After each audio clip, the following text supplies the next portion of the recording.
So,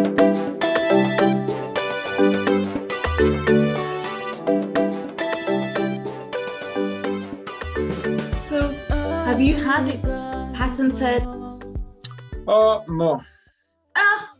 Emmanuel, we have to talk because you have to, because one of the other things, and that's the challenge, because people on the continent don't necessarily have the funds and the time or the access to to get things patented. So your creation is your invention, is your intellect. All the benefits of that design belongs to you. And what happens sometimes is because people don't have the resources to protect their idea, other companies could see, copy it, and then they package it, they launch it like it came from somewhere. Last year, 2021, this child, she's 11 years old, but all sorts of things for her. So you cut out. So the child is 11 years old, and what happened to the child? Then she is an amputee. Oh. Just imagine. Yeah. So our mom was faced with a huge challenge. Here, can you hear me now? Yeah. Then our mom was faced with a huge challenge to be carrying her to school, bring her home, make sure everything is fine with this girl. So I came across her, then I empathize. I feel so sorry for her. Just imagine a little child with How old was she? I start meeting people who are experts in this area. How old is the child? She's 11 years old. Then I start like moving to take action to people who are expert that why they can't get a prosthetic limb for this child, for her to be living independent life. They say it's quite expensive. You know, it costs you $1,000, and then so as for you to get a prosthetic limb. Then I said, we need to work. We need to find a solution for her.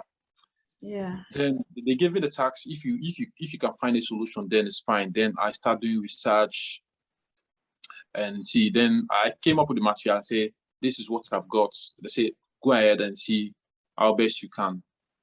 So I start collecting plastic and rubber from the gutters, from dustbin, other areas. Then I have to bring them home. I wash this plastic, then I dry them under the sun. I have to melt them to build a socket where the leg can fit in. Oh, I see. Wow. Yeah. Then I get some material from our local stores, like the stainless pipe, the foam, the leather, the glue, and other materials.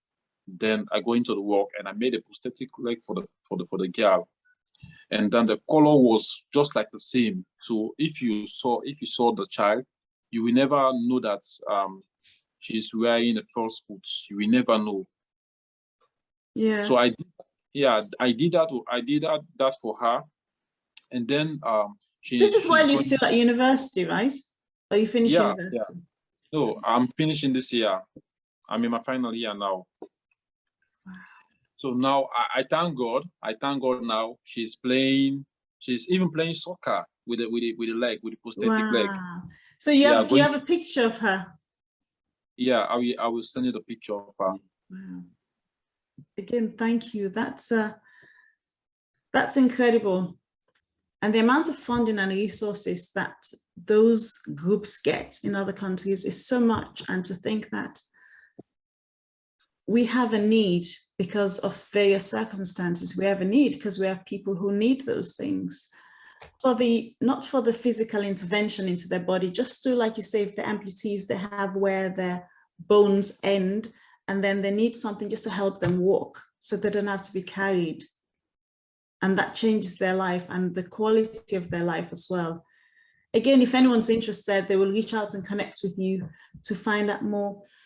Is there any, from your experience, did any other engineering company or groups reach out to you to say, hey, this is something we're interested in, we can work together to build something, or here's some space to work, or anything like that?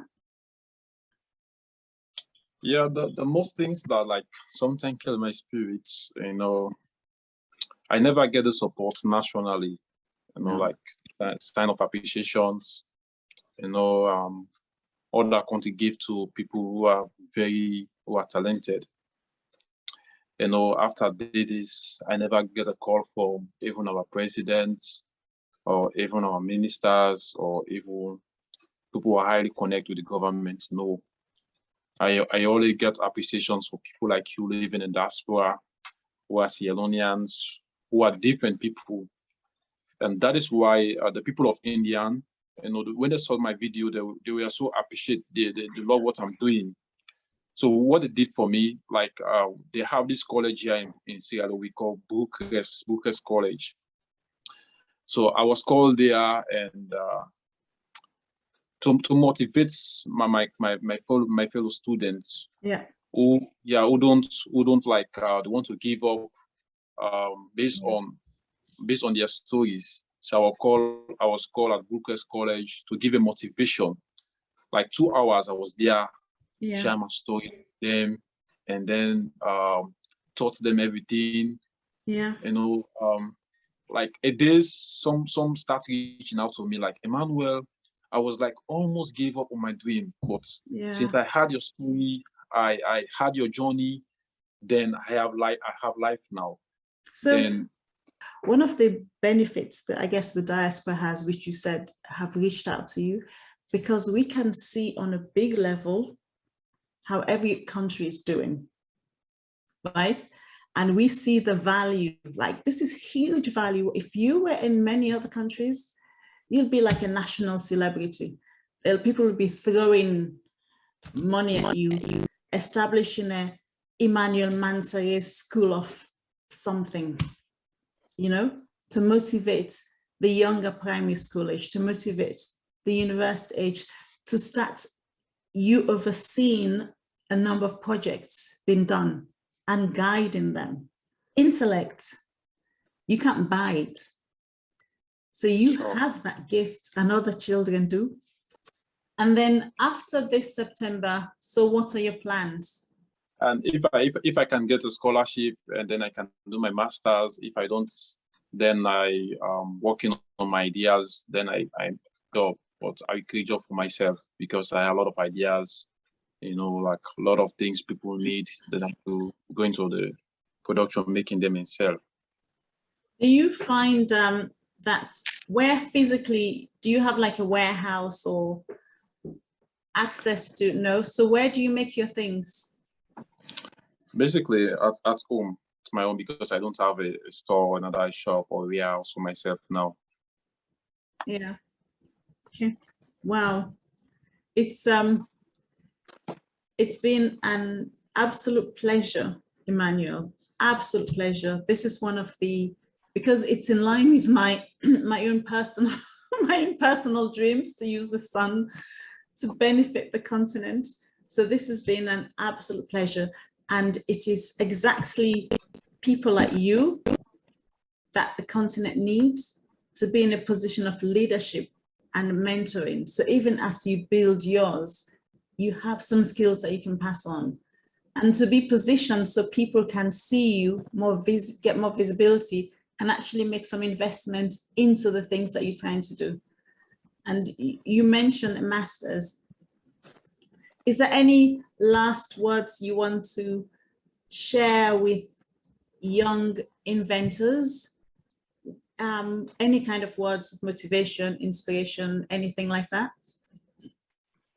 Yeah, to the youth out there, you don't have to be at your comfort zone and expect greatness to happen. As for me, I move out of my comfort zone. I move to area which is highly risk, and then I have to risk everything. I'm in college, but I'm doing great things.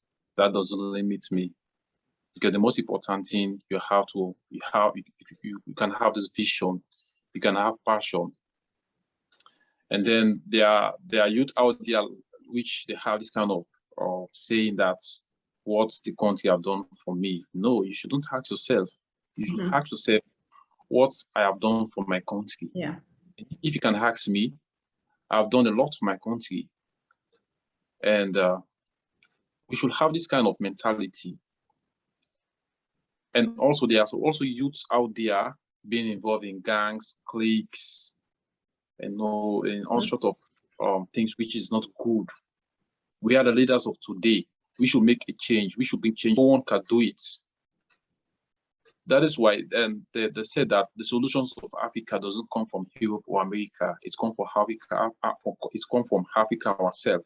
Yeah. We don't expect the Asians, the Americans, these people. We should bring solution for our own people. We are young. We are brave.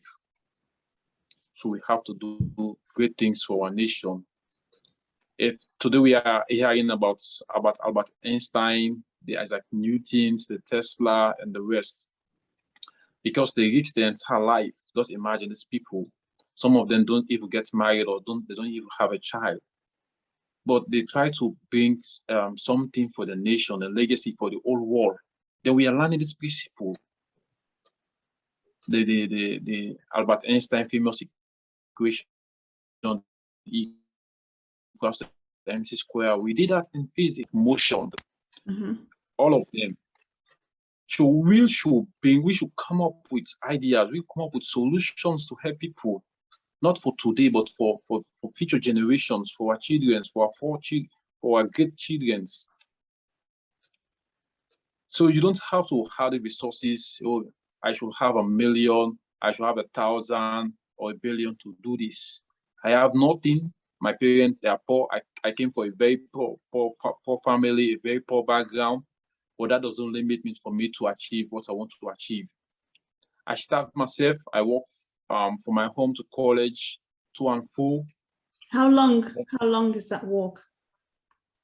Like it's a very far distance, like 15 kilometers for two, like 30 kilometers to and fro.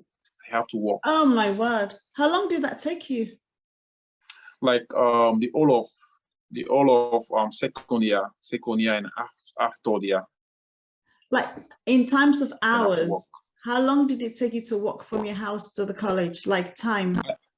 I have to wake up very early in the morning, like 2 hours, very early in the morning, because classes start at 9. So I have to wake up like 6, then I have to work, So, and it takes about 3 hours?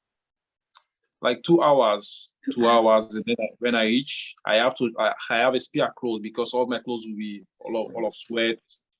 So then I have a spare clothes which I could wear along when I reach. So all this kind of, it sound crazy. No, it's one thing is not. It is passionate. It reflects your character, and you will go far. You will go far because that is a drive to wake up and walk on your feet 2 hours. And I remembered, Ali, you said you didn't have lunch on I don't know if it's the same time. Yeah. To wake up hungry, walk 2 hours to get to lectures on time.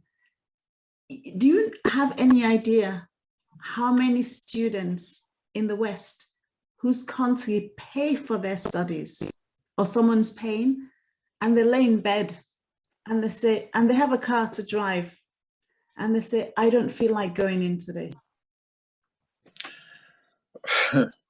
They are so lucky. They are so lucky the college, the country is paying for them or whatsoever. As for me, I've owned, I've been paying my fee for like 3 years now. I owned the university for 3 years. I've not been paying fee. Wow. So how much is the fee a year? Yeah, and then when you enter the first year, you have to pay like $600, and when you move to the second year, you have to pay $500. So like $500, $600, depends to the stage. Okay, so it's like $500 or $600 a year. Yes. Wow. Wow, that's, you know what? Part of this platform is to encourage people to stay and study on the continent, or even those outside to go and study in the continent, because the more people study in our establishment, the more money the establishment has to build, to develop, and all of that. Compare so at the end of a 3 or 4 year course is like 6 times 4 is $2,400 approximately for the whole degree.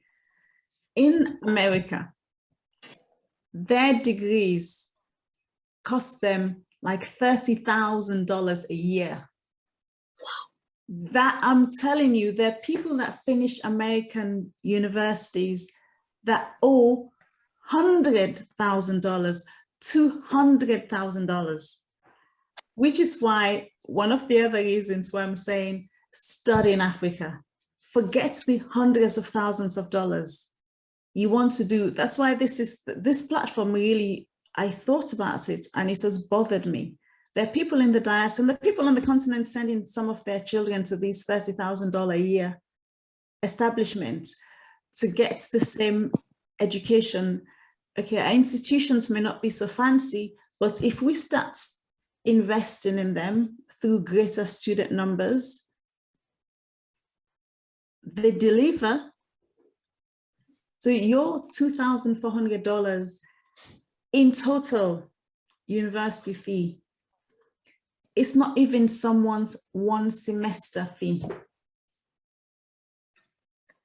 And then the things that gets me worried, if you don't pay your fee, they won't allow you to graduate. So that's the thing that's kept me in mind so worried, you know, because you have to pay your fee fully before they allow you to graduate. Yeah. For a national genius like yourself, there is no reason why your graduation, which should be this September, should be questioned because of lack of fees. For all the 2 hours walking each directions, like 30 kilometers, Emmanuel, you have done well. Emmanuel, you're a remarkable young man. May God really continue to anoint you. And that's all the creativity in you that has been placed in you and gifted, may it yield fruits for the whole continent. That life will be better, especially with your passion for the disabled, physically disabled people. That's a group of people that don't often, we're so busy struggling to survive. They don't even get much love, but you're giving them so much love. And again, we just commend you, and we'll talk, and then we'll see what we can do. And then maybe later on you can come back and report what we did, if we're able to do anything. But it's been an absolute pleasure having you speak with us here at NIASA. Thank you so much. Thank you.